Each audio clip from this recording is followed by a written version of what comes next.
சமையல் மணக்க ருசிக்க அம்மா சமையல் மசாலா ஐட்டம்ஸ் ஊறுகாய் ஐட்டம்ஸ் நம்மக்கிட்ட கிடைக்குது. நீங்கள் கீழே வந்து நம்பர் கொடுக்குறேன், நம்பரில் காண்டாக்ட் பண்ணுங்கள். வணக்கம், நான் உங்கள் அம்மா சமையல் மீனாட்சி. இன்றைக்கி சூப்பரான ஜெல்லி கேக் தான் பண்ண போகிறோம். அது பார்த்திங்கன்னா அகர் வச்சு தான் பண்ண போகிறோம். அது ரொம்ப சூப்பராக இருக்கும், குழந்தைங்க எல்லாத்துக்குமே ரொம்ப பிடிக்கும். அது மட்டும் இல்லை, நம்ம உடம்பு சூட்டை வந்து அது தணிக்கும். இப்போ எப்படி பண்ணுறது அப்படின்னு சொல்லிட்டு பார்க்கலாம் வாங்க. நான் அகர் வந்து பார்த்திங்கன்னா 2 பேக்கெட் வாங்கினேன். 2 பேக்கெட்டை 3ஆக பிரித்து எடுத்து வச்சுருக்கேன். இதை கொஞ்சம் கட் பண்ணிவிட்டு கொஞ்சமாக தண்ணி ஊற்றி கொஞ்சம் ஒரு 2 நிமிஷம் ஊற விட்டுடலாம்.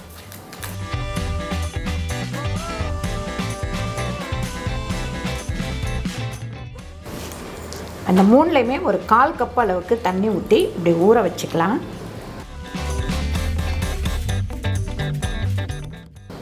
பாருங்க, ஒரு 2 நிமிஷம் இது ஊறட்டும். இப்போ 1/2 கப் அளவு நம்ம தண்ணி ஊற்றிக்கலாம். அதுக்கப்புறம் நம்ம ஊற வச்சுருக்க இந்த அகரும் இதில் சேர்த்துருவோம். கொஞ்சம் நல்லா கொதிக்கட்டும்.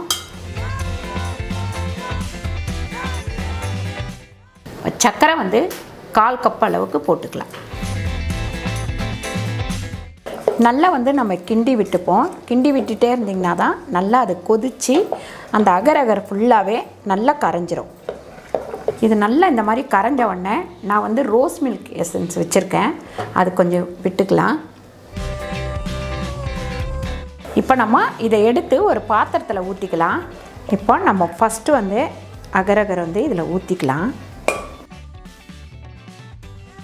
இப்போது ஸ்ட்ராபெரி வந்து நான் கட் பண்ணி வச்சுருக்கேன், அதை வந்து இப்படி வச்சுக்கலாம். இப்போ வந்து சப்போட்டா வந்து அதே மாதிரி வச்சுக்கலாம்.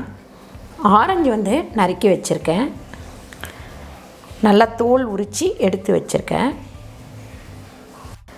அதுக்கு மேலே நம்ம மீதி இருக்கிற இதுவை ஊற்றிடலாம்.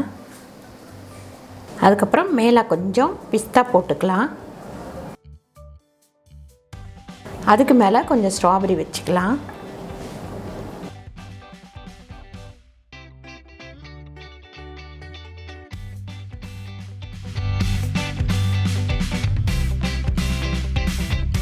இதுக்கு மேலே நம்ம ஆரஞ்சு சேர்த்துக்கலாம்.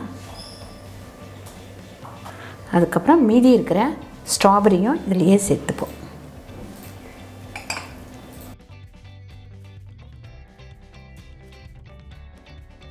இப்போ நம்ம 1/4 கப் அளவுக்கு, 1/4 கப்லேயும் கொஞ்சம் கம்மியாக நான் வந்து சர்க்கரை சேர்த்துக்கிறேன். ஏன்னு கேட்டிங்கன்னா இதில் வந்து நம்ம மேங்கோ ஜூஸோட சிரப்பு இதில் ஊற்ற போகிறோம், அதனால தான்.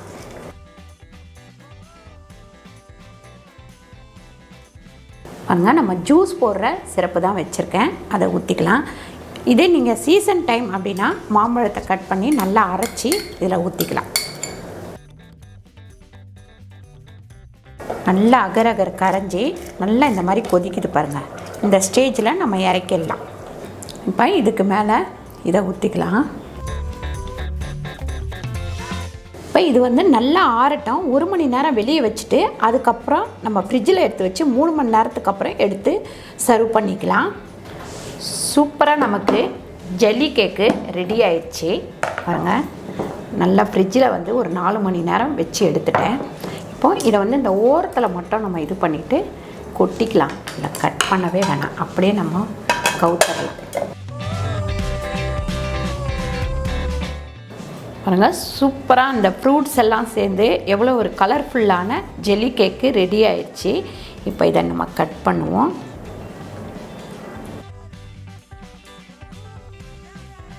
பாருங்கள், அழகாக லேயராக சூப்பராக வந்திருக்கு. குழந்தைங்களுக்கு பார்த்திங்கன்னா ரொம்ப பிடிக்கும். பசங்கள்லாம் இந்த மாதிரி ஐட்டம்ஸ் தான் நம்ம கடைக்கு போனாலும் கேட்பாங்க. அதனால் இந்த மாதிரி ஈஸியாக நீங்கள் வீட்டிலையே செஞ்சு கொடுக்கலாம்.